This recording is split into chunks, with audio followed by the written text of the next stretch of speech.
Today என்ன ஸ்பெஷல்னா நூடுல்ஸை வச்சு பிரியாணி எப்படி செய்யலாம் வாங்க பார்க்கலாம்.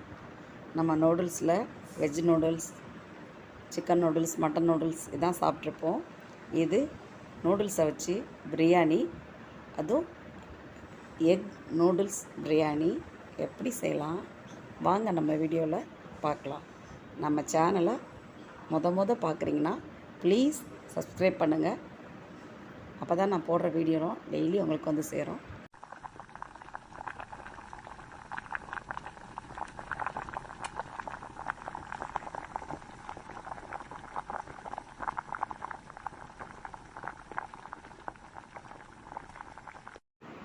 நூடுல்ஸை வேக வச்சுட்டு தண்ணியெல்லாம் நல்லா வடிச்சிட்டு நல்ல கூலிங்கான வாட்டர் ஊற்றி இது மாதிரி தண்ணியாக எடுத்து வச்சுக்கோங்க. இப்போ பிரியாணிக்கு தேவையான பட்டை, கிராம்பு, லவங்கம், 5 பட்டை, 5 கிராம்பு, 2 லவங்கம். நிறைய போட வேணாம், ஏன்னா இது நூடுல்ஸ், அதனால் அதிகமாக போட்டிங்கன்னா நம்மளால் சாப்பிட முடியாது. எல்லாத்தையும் இது மாதிரி தட்டி எடுத்து வச்சுக்கலாம். நல்லா நைஸாக தட்டி எடுத்து வச்சுக்கோங்க. பிரியாணிக்கு போடுற மாதிரி நேரடியாக போடக்கூடாது, ஏன்னா நம்ம நூடுல்ஸ் சாப்பிட்றப்ப நம்ம வாயில் தென்படும். அது குழந்தைங்க சாப்பிட்றப்ப வாயில் தென்பட்டுச்சுன்னா அது ஒரு மாதிரி இருக்கும் குழந்தைங்களுக்கு. அதனால் இஞ்சி, பூண்டு, பட்டை, கிராம்பு, லவங்கம் எல்லாத்தையும் இது மாதிரி உரலில் தட்டி நம்ம எடுத்து வச்சுக்கலாம். நல்லா நைஸாக தட்டிட்டு இது மாதிரி எடுத்து வச்சுக்கலாம். ரொம்ப நைஸாக வேணாம், கொஞ்சம் திப்பியாக இருந்தால் பிரியாணிக்கு நல்லாயிருக்கும். பிரியாணி தானே எல்லாம் விரும்பி சாப்பிட்றாங்க குழந்தைங்க.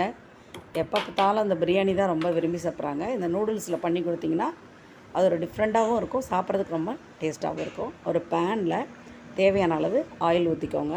நான் இதுக்கு நெய் ஊற்ற மாட்டேன். பிரியாணிக்கு எப்போயும் நெய் ஊற்றுவோம், ஆனால் நீங்கள் நூடுல்ஸ்க்கு நெய் ஊற்றுனீங்கன்னா நல்லா இருக்காது. நீங்கள் ஆயிலே ஊற்றிக்கோங்க, அதுதான் நல்லாயிருக்கும். இதில் நம்ம தட்டி வச்சுருக்க பட்டை, கிராம்பு, லவங்கம் எல்லாத்தையும் அதில் நம்ம சேர்த்துக்கலாம். இதோட நறுக்கி வச்ச வெங்காயம், 2 வெங்காயம் சேர்த்துருக்கேன். நறுக்கி வச்ச வெங்காயம், பச்சை மிளகாய், 2 பச்சை மிளகாய் எல்லாத்தையும் சேர்த்து நல்லா இது மாதிரி நல்லா வதக்கிக்கோங்க. பொன்னிறமாக நல்லா வதக்கிக்கோங்க. பிரியாணிக்கு வெங்காயம் எந்த அளவுக்கு வதக்குறோமோ அந்தளவுக்கு பிரியாணி நல்லா டேஸ்ட்டாக இருக்கும். அதனால் மற்றது மாதிரி இல்லாமல் இதை நல்லா வதக்கிக்கோங்க. நல்லா பொன்னிறமாக வர அளவுக்கு ஆனியனாக வதக்கிக்கோங்க. ஆனியன் நல்லா வதங்கட்டும்.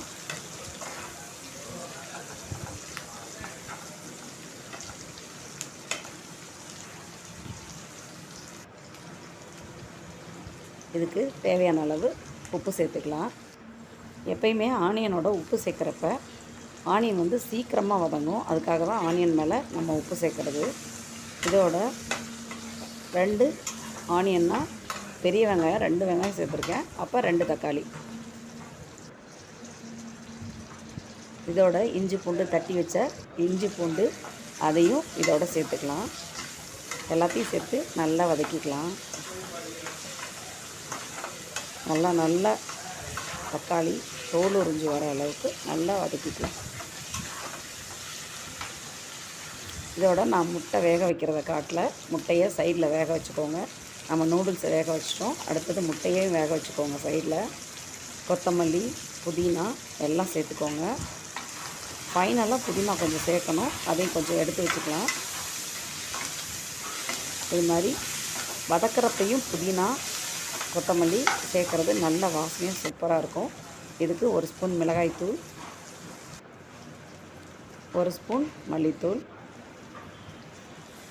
எல்லாம் சேர்த்துட்டு அதையும் நல்லா மசாலா பச்சை வாடை போகிற அளவுக்கு நல்லா இது மாதிரி வதக்கிக்கலாம்.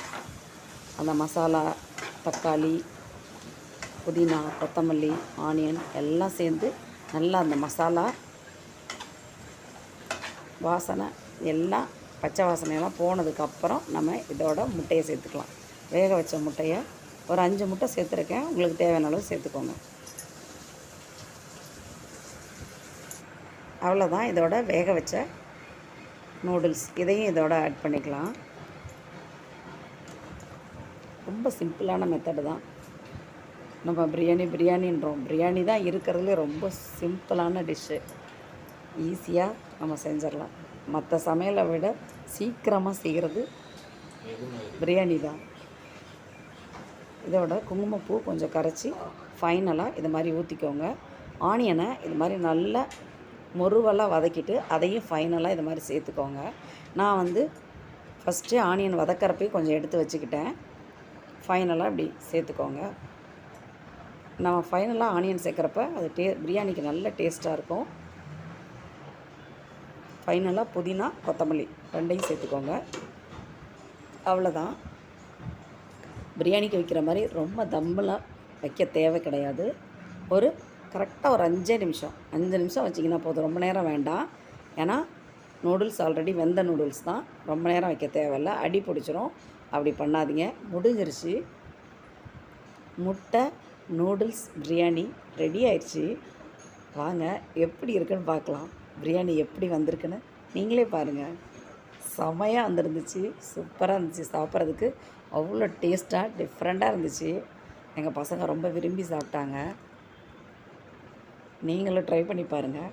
மறக்காமல் இந்த முட்டை நூடுல்ஸ் பிரியாணி எப்படி இருந்துச்சுன்னு ப்ளீஸ் கமெண்ட் பண்ணுங்கள். பிடிச்சிருந்துச்சுன்னா அட்லீஸ்ட் லைக்காவது பண்ணுங்கள், ஷேர் பண்ணுங்கள். தேங்க்யூ ஃபார் வாட்சிங்.